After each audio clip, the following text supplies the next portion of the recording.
Je vois pas pour l'instant dans quel monde il y a un club qui va mettre plus de 100 millions d'euros sur Bellingham l'été prochain. On m'a soufflé son nom plusieurs fois. Et parmi les joueurs, pas indésirables du tout, hein, attention, Non, il n'est pas indésirable, mais c'est pareil. il Tout n'est pas sur le dépendra marché. de. Ouais.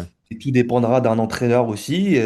Si tu as un entraîneur qui arrive et qui dit, écoute, moi je veux remanier mon milieu de terrain, bah, si t'as plus de 100 millions qui arrivent sur Bellingham, tu peux racheter deux joueurs et tu peux refaire un milieu de terrain cohérent à l'idée du nouveau coach.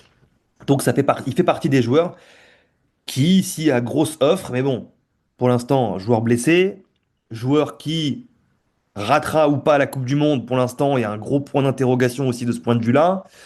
Donc, un niveau qui est très compliqué cette saison. Donc, je vois pas pour l'instant dans quel monde il y a un club qui va mettre plus de 100 millions d'euros sur Bellingham l'été prochain. Peut-être aussi que c'est une stratégie de le mettre dans cette catégorie-là pour lui faire bouger un petit peu les fesses et le remotiver, le rebooster un petit peu.